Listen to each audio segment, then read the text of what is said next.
session. It's going to be a very exciting time. I think we have had some very, very incredible, events the last few days as well in KL. And there are other very, very big leaders that are also hopping in, to come on to support the market in Malaysia. So that's very exciting, from Hong Kong, and they were from Florida as well. So today is a very exciting topic, the top 5 questions during enrolling and how do we really respond. So I'd like to welcome our speaker and trainer for today. She has had a very illustrious background experience, but most importantly, she is one of the top enrollers, for our team. So I'd like to welcome Defi on the call. Hey, you all. Good to see everybody on a Sunday. Thanks, Adelina, for a very kind introduction. And yeah, I don't know if you guys know, but yesterday, like I keep saying, yesterday was the first time I actually had to stand up and do a presentation. So I thought that was quite funny because normally I sit down and I'm relaxed. So yesterday I had to exercise while doing presentation. I had to stand up. So I thought it was quite funny. But yeah, Hon Wai was there, so that's pretty cool. Great.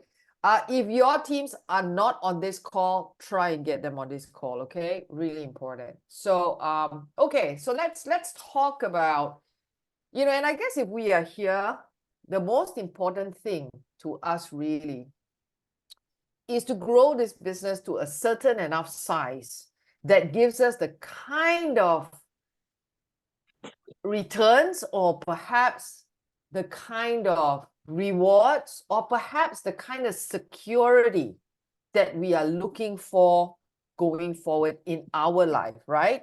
Sometimes I don't call 3 just a business. I don't call 3 just an opportunity, because really, sometimes when we look at the kind of things that people can do with 3, I was just running through the list of people who achieved the Fiji list, and you guys can go check 3wall.earth. The people who have achieved the Fiji, the people who have achieved Tulum and 6-star yachts, I think the list is out.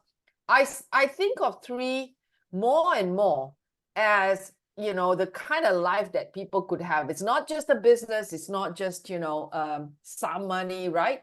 But it's a kind of reward, yeah, for certain things that we do, right?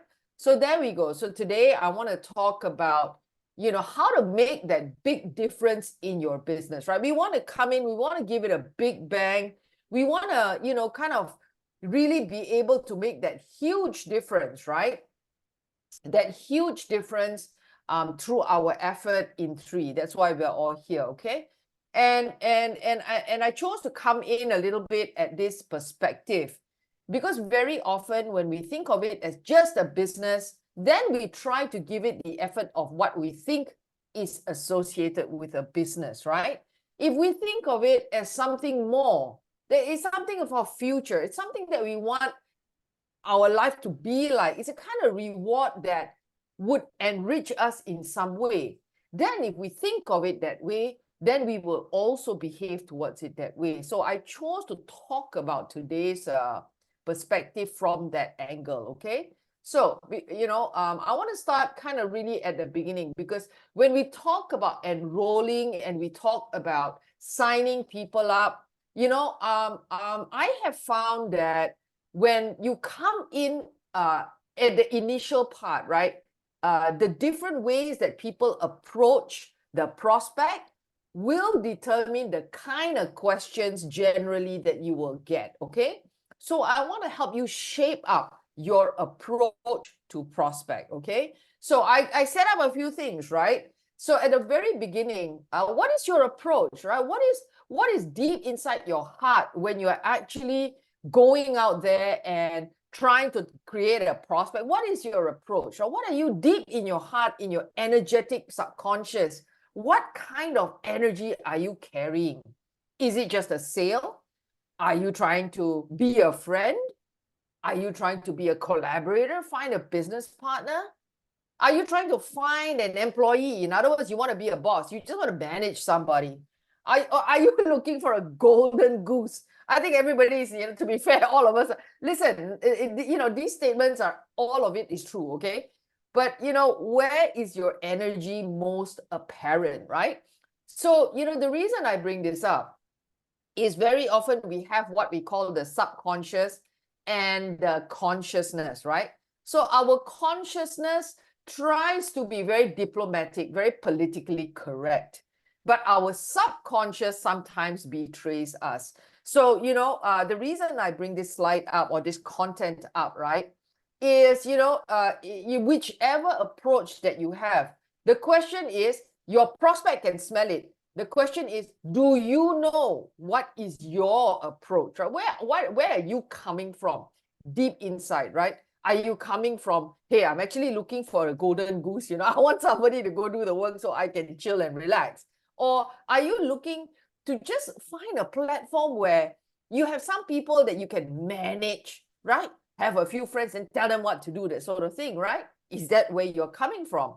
Are you looking just for a sale, a customer, right? So, when you come across what are you really looking for, then you are setting your compass. And if you're looking for a golden goose, congratulations, because that's exactly what you need to be doing. You need to be, in my mind, you need to be looking for a golden goose, okay? You need to be looking for someone who's going to go out there and do a lot of good stuff, right? But here's the thing about a golden goose. The goose will hang around the goose. You don't find goose hanging around duck, okay? So the only time I have seen the goose and the duck together is when we talk about roast goose and roast duck at the chicken rice stall. That's the only time I see them together. There's no other time I see goose and duck sitting side by side, okay? So what does that mean? In order to find the golden goose that lays the golden egg, you need to function somewhat like the goose that lays the golden egg too. Because goose like to hang around with goose, okay, not ducks, right? So I hope that makes some common sense, right? I hope that makes some sense to you guys. I hope that creates some value, okay? So when we say that we are looking for someone with characteristics, right, of a goose that'll lay a golden egg, what will that goose look like in human terms, right? What would that goose look like in human terms, as a human being, right? What kind of traits, what kind of personality, right? So, and if we need to be that goose, what kind of traits, what kind of personality do we need to carry, right? So I've just written down a few things, and again, this also comes again from a frame that Kim Hui provided many years ago, and I'm sharing it with you ever again because I think this is so important, right? So what are you looking for, and who do you need to be? Number one, you need to be open-minded. You need to be curious. You need to be able to embrace ideas, be a listener, right?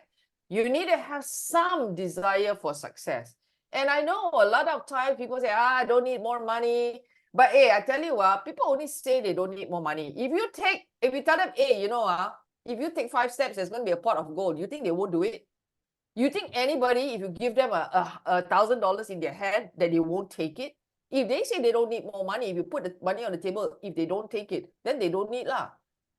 But you see, all human beings will never walk away from it, right? Because, we need it to pay bills. We need it, we could use it for contribution and this and that.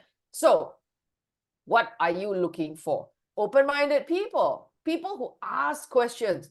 Hey, what's going on? People who find out, people who are curious, yeah, they find out, they ask questions. What's going on? What's going on in your life? Hey, what's new about your business? Hey, what's new about your, sort of thing, right? Those are the kind of people you're looking for. Second thing, stay on the left column, guys. I know there's left and right column. Stay with me on the left for now. What is their desire to succeed, right? Do they want to have something more in life? The third thing is, are they people that other people trust, right? And that's important, yeah, because when there's somebody that people trust, then whenever they say go left, other people are going to go with them, go left or go right or do this or do that, right? People who have some amount of networks, right? Like, there's some people who just have no networks, right? Or they don't make an attempt, yeah? And you want to look for people who, yeah, they rally with some people, whether in a hobbies, parenting clubs, like in school, if you got kids in school, you've got this PTA, Parent Teachers Association sort of thing, right? So those are some form of networks. And I think in the modern world, there's nobody without a network, okay? Everybody has a hobbies club. They have an alumni, a school alumni. You have, you have professional memberships, right? So you've got all of that. Now, you'd also be looking for someone with a circle of influence. This is like, the ducks hanging with the ducks, right? Or the geese hanging with the geese, right? So they'd have some amount of influence. You're looking especially for people with a positive attitude. So if you're going to someone and this cannot, that cannot, so you want to be careful of attitudes, yeah? And it's very hard. You cannot just say, oh, one thing he said don't like doesn't mean it's a bad attitude. You want to be a little bit more open to their general attitude towards life, right? What are they saying about other people? What are they saying about their bosses? What are they saying about, there are people who don't agree with them? What are they saying about other things, right? So, you want to hear all of that and then make your conclusion, right? And just kind of get an idea. Are they people who are generally, leave other people alone, let's just focus on my own thing? Or are they positive, right? Things like that. So there's never one single trait, one single action that determines a trait. So you wanna look for the best in people, yeah? Resourceful people, and finally coachable people. I'm not going to go through the whole list, but how do you identify that? I listed a bunch of questions on the right. So now you can look at the column on the right, okay? And I try to help you guys out by providing some of these questions, right? Questions that you can ask. Now, of course, you can reframe it a little bit differently, but I kind of put it there more or less for you guys to sort of ask. And each one line is one question, one bullet point, one question kind of framing, yeah? So you can ask people about what they read, what they listen to, what are they excited to learn about, who else is counting on them, right? What kind of hobby circles? So when you ask questions like that, and whenever we talk about FORM, it isn't just about money and things like that, but these are also things about them that you could find out, right? And you can do all of this in 5, 10, 15 minutes, yeah? Knowing the best or worst days in their life, how did they get through it? Things in their life that they could do, couldn't do, right? Things like that. It kind of really gives you an idea of who this person is that you're working with, okay? And you cannot, in one conversation, grade them completely, but you can get a feel of this person generally. Are they positive? Are they likable? If they're likable to you, then likely they're likable to other people as well, right? And then they might have some gifts that really shine. Some people are really good at explaining. Some people are, whatever that is, right? So in a meeting with people, how do you look for the golden goose so that you can get a golden goose team, right? Not the duck team, but the golden goose team, right? These are some things that if you if you kind of remember, it'll be really, really useful, okay? So the first thing, before you even get to the invite and the enroll, the first thing to know is your approach. What are you really deep in your heart? What are you looking for? If you're looking for a goose, again, like I said, a goose that lays a golden egg, good for you. But the thing is, you got to be that goose. That's the only part you got to really, really work on. So step number one, what is your approach towards, towards building your business or building your team? Yeah. Now, the second thing around this is, what does a sponsor need to do? And this part, don't wait until after enroll, then only decide you want to do. No, you have to reflect and you have to know these things, right? You have to, I use the word have to. I use the word have to because before you even begin to take the action, you need to already know your function and your role. So even at the pre-enroll stage, again, you see, this is all about energy. If you walk into an enrollment or a sign-up situation not knowing what a sponsor is supposed to do, a lot of the questions that comes through is going to baffle you. You're going to be struggling to look for the right answers and this and that. But if you already know in your mind, oh, I accept these general responsibilities. I know that I have to do these things. I know I have to teach. I know I have to this. I know I have to that for at least 2 to 3 weeks. Then you are already articulating the ability to help them right from the beginning. So enrollment is, okay, we learn all about how to invite, blah, blah, blah. But behind all of that, what kind of energy do you carry? So number one, your approach. What energy do you carry towards them? Are they your goose? You know what I mean? You want to be a duck, but they can have to be a goose kind of thing. Or do you want to just be a manager over, people, right? What is your approach? What is your style? What is coming across? The second thing is, well, if they want to join your team, are you already knowing how to articulate what this relationship is going to look like, right? What is your role as a sponsor? What you're going to be able to do for them, right? So I've listed down a few things here that what a sponsor does, that you understand, or at least you keep it in your back of your head or memorize it. Of course, I've already done calculate 4. Let me just adjust this, right? 5, and this one is 6. Okay, there we go. And I've added some points here, right, to help you. Okay, did I still get that wrong? I did, right? 4, 5, 6, and this is a 7. Okay, so and for you to kind of really remember, and the reason why you would remember is you don't wait until enroll finish and then you go and do. No, when you are bringing a person towards the process of sign up, if you are already expressing like, hey, you know what, when you get started, I'm going to be able to help you. Your first 8 to 12 weeks. I'm going to be with you. I'm going to walk with you. I'm going to be beside you. I'm going to be able to show you something. I'll show you how I did this. I went from, nobody to 3-star. I went from nobody to 4, whatever it is. If you are articulating some of these things early in the process, then the kind of questions that you're going to get at enroll is going to be much more I would say much more contained. Yeah, the word is contained. Okay, so take this list down, right? What a sponsor does, because if you say you're going to do this, then you're going to need to fulfill this for the next 2 to 3 weeks or so, after people have signed on and enrolled. Okay, now over here I said 2 to 3 weeks you're going to be working with them. But at the top right, you will see that I wrote 8 to 12 weeks. And this 8 to 12 weeks means the 2 to 3 weeks is when you say it the first time. 8 to 12 weeks is when you repeat it, okay? You're going to need to go through these steps maybe more than once. So this is not a case of a computer program. You just program it once and then it works forever. No, you're dealing with a human being. And, making contact lists, you had to teach more than once. How to invite, you had to teach more than once. You got to say it more than once. You got to show, you got to sit with them, right? You got to kind of do FRM a little bit with them. You got to walk through the enrolls, right? You cannot do all of this in one day, but, it is probably a repetition that I have definitely seen over a span of about 8 to 12 weeks, right? So in the first 2 to 3 weeks is the most critical. And you need to have this energy already ready before you go and actually do a sign up, okay?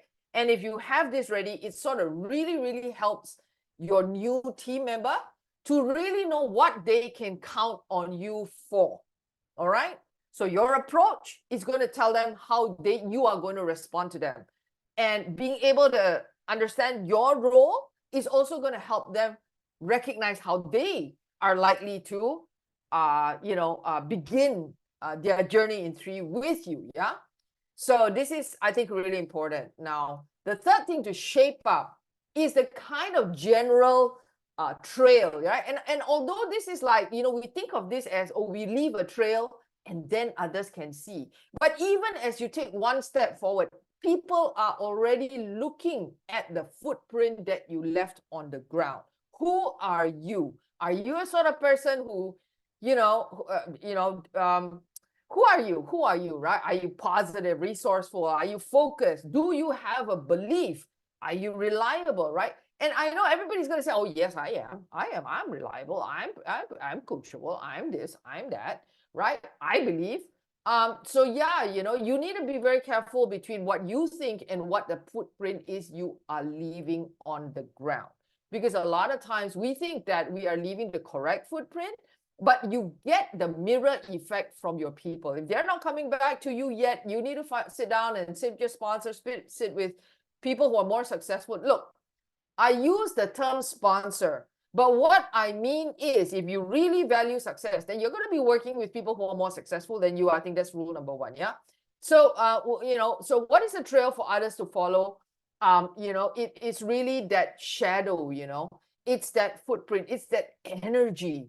And people are going to determine, hey, this person is nice to be with. This person is someone I can talk to about whether I should buy an event pack, because they're not going to push me to buy an event pack. Yeah, they want me to buy an event pack, but I need to find out more details, and I can trust them by asking that question. Is this event pack going to be suitable for me at this point of my journey in the business, for example, right? Or you might get a question along the side of, yeah, I really want to buy a founder plus, but I don't have the funds. How do I do this, right? What do you think I should go borrow some money, right? And I've had questions like that, right? People come there and say, do you think I should go borrow money from, and not every answer is the same, okay? So you need to leave a trail that others can follow. And this is the kind of energy that at the beginning, before even people sign up with you, they already get an inkling of what life is going to be like once they sign up with you. And I always, encourage these few things to be upfront, or at least for you to carry this sort of energy, so that the questions that come during the sign up stage is well shaped. Okay, the questions that come are not like in every direction. It's already kind of more shaped up. Okay, all right. So far so good. Any questions? I'm happy to take questions at this point. Anybody has any questions on so far these few points? Anyone? I think Woon raised hand just now, but I'm not sure if Woon. Okay, silakan. Ask your question, Woon. No, sorry, it's not related actually. Not related, it's okay. Just ask. No, because just now the screen it was you blocked, so mean I thought it's from your Oh, side. you mean, I see I It's done see. already. All right. Okay, Okay, fine. thank you. Cool. No worries. Okay, good. Okay, so yeah, these are the few things. Now, why do I talk again about this? The first 2-3 parts of it is the kind of person that you are, the kind of energy that you bring to the table when you're actually inviting someone to join your team, okay? And I feel that, how this comes across truly reduces the complexity at the other end when you're trying to enroll. And enrolling or sign up is just the first step of the game.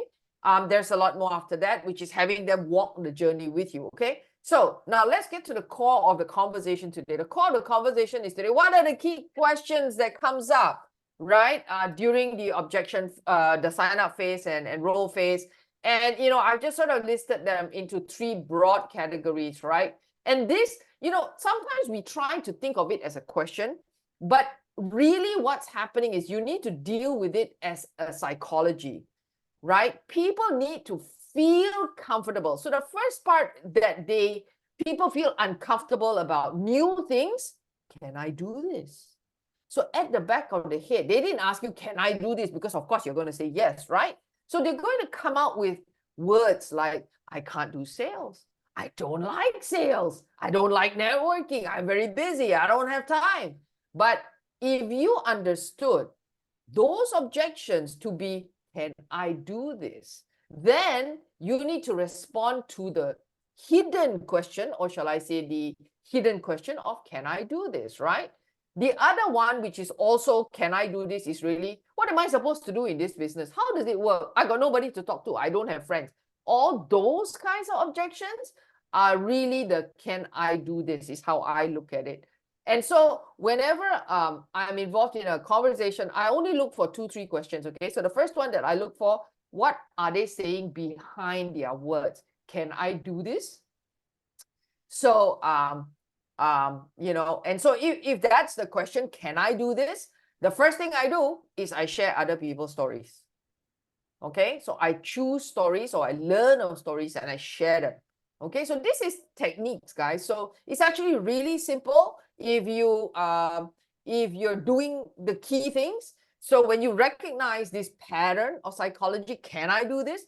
The first thing that you would do is actually you would then begin to share stories and backgrounds and share how other people overcame those challenges or those situations. Okay, like, oh, I can't do sales. Hey, there's this lady and blah blah blah, and she was in a hospital. She didn't have anybody nearby, but she still signed up, I don't know, 500 people or whatever. Whatever your story is, okay? Don't bluff the story. I'm not saying bluff the story. I'm just saying you need to be able to tell those stories, okay? And how they overcame it. Now, the other way to get over, can I do this, is using the ABC model. So get someone else to play the role of an expert for them to help you to help your prospect get past those questions in their head. Okay, so get an expert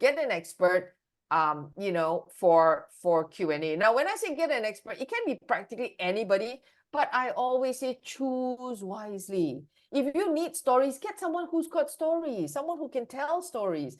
If you need someone who's got made money in the business, well, then choose someone who's got made money in the business, right? Because sometimes your is not about you. Your prospect needs to see that they can do it too, right? And the best form of evidence is not you. The best form of evidence is everything but you, okay? They need to see other people can do it, okay? So, the two things I would suggest is share stories. Number two, I get someone else to help you out with that. So the first question in most objections at the crawl stage is, can I do this, okay? So you might have a variety. This thing might actually take shape into a slightly different variety. But the first one, can I do this, is what they're asking at the back of your head. And the moment you detect that, now you know how to deal with it. Now, the second one that is really at the back of people's head is this real? So when you get questions like, is this MLM? Is this a pyramid scheme? Do you have an office in such and such a country, in my country? Is the government approval already obtained? Blah, blah, blah. They are asking, is this real? And when you answer this question at the back of their head, is this real? Give them facts. And you need to be really good with facts. Don't say, oh, go and Google, go home and Google. No, you need to try and finish the conversation at the table, okay? So give them facts, right? Facts that you have on hand, facts that are easily verifiable, facts that, people can easily just understand as well, right? The second thing is, you can also say that the premise by which you made a decision. You could say something like, yeah, when I first heard about it, the first thing that I did was I Googled up Kim Hui, I Googled up Daniel Piku, and do you know what I found? So you can use a feel, felt, found. Okay, so I'm just gonna add here this little bit, right? Let me see, and then you can also use felt, found. Okay, so that's another component that you can use, right? Right. Now, obviously, you would say you yourself, you know what? I would never join a pyramid scheme. I would never be a part of something illegal. I'm an accountant. I'm a professional. I still hold a professional certificate in this practicing cert as a doctor, as a dentist, as an accountant. And so, I need to make sound and legal decisions. And this is definitely legal, right? Because, well, I wouldn't do something illegal, for example. So you tell them, right? So is this real? You need to provide rationale around it, yeah? And the last of it is stories from events, pictures, and people. So, when you have a few pictures of the Hong Kong event, you could show people that events that you went to, people that you met, and you can tell some stories. They're gonna be like, oh, okay, this is real. What is the most scary thing from people these days? The fact that they're hearing from you, but actually you heard from somebody who heard from somebody, and nobody seems to know where it came from. That part is really scary. So you need to try and show people validity, which means, conference events, pictures, thousands of people. You need to show them, I don't know, testimonials, maybe, right? And things like that. People that you've met, you can tell stories around that, etc., etc. So if you're asking the question, is this real? Facts, feel, felt, found, and your background and stories and events, I think those are very good ways to get past that question, is this real? Now, the third question that normally comes up is, what's in it for me? When people come up with this complaint, it's too expensive. It's in US dollars. Not many people can afford. My friend can afford, blah, blah, blah, blah, blah, right? And then or they're saying, oh, I never made before, I had bad experience, I got a cupboard full of products, you know, this plan looks the same as others. That's them actually saying, what's in it for me? And in order to answer this piece, you know, these objections. So when you recognize the psychology in this business, you really need to understand and try to recognize what they're saying behind what they're saying. Okay. So I think that the first part is really, you know, the understanding the behind story. So what's in it for me? You need to use stories. Okay. You need to use stories. You need to bring an expert on the table, right? Don't just be don't be the smart guy on the table. I always say, don't be the smart guy on the table. Bring somebody else that can tell the story of money or success or experience, whatever, right? Because they're going to be thinking, well, I know you for so many years. I also know that this is your first venture. Like for me, right? Everybody knows. I mean, I'm not hiding it. It's really true. I've never, you know, been some 50 years experience in network marketing, but I've been experienced in business. I make good decisions, and I, you know, when I choose to do something, I go for it the long distance, right? But for this, I need to bring like the Samsons or the Adelinas, right? And put them on the table, right? So what's in it for me? You need to bring someone else that they can relate with in order to see the kind of things that they could possibly get out of it, okay? Bring someone, you know, that they can have a small mini conversation with. The second thing is, what's your why? Put your why on the table. And the third thing is correlate the platform with what they need, okay? So these three things typically helps to answer the 5 parts. So again, you know, I know that today's topic is 5 questions, and I know it's so easy to give you guys something and then go back and memorize and then apply, but I'm not going to do that because that's not, you know, you have to do this fundamentally correct, okay? So I hope that this three pages, you know, can I do this? Is this real? What's in it for me? These 3 questions, you guys remember it. Now remember that when you bring them to an event, the event typically already answers these 3 questions, okay? But they might have some lingering questions, and you just need to, get some of that going, okay? So beyond that, I want to also point out a few really, really important things, okay? Now, very often when we do this business, we think that having a new BA or something and we are already a superstar. But I think it's really, really important to understand the big picture of where people can really, really be. So, you know, let's just talk about the first two steps, right? Because you're trying to sign a new BA, right? You're trying to sign a brand partner. And then, you know, what you want to hopefully do is when you are sprinkling the seeds, right? That they would actually grow some roots and they would become a seedling. So let's just talk about these 2 stages. These 2 stages to sprout and seedling. And let me tell you, right? The question isn't, are they a good seed? The question is, are you a fertile soil where they landed on? So a lot of times we don't ask ourselves, are we the fertile soil for the seeds, right? Are we are we a cement block? You know, are we a hot pavement that the seed cannot survive, right? Are we the fertile soil for the seeds? Now, this also is very indicative of the progression, I guess, for anyone, right? Because if you're a new BA, you can consider yourself just a sprout and a seedling. And then you need to think to yourself, am I germinating roots? Am I putting in enough time, energy, 1 hour a week or 2 hours a week? Am I learning enough and absorbing enough material so that I can grow? And then when you get from BA to stars, right, 1 to 3, you're pretty much in the vegetating state. You're growing some leaves, you know, you're growing some leaves. Okay, not bad. You got some leaves, right?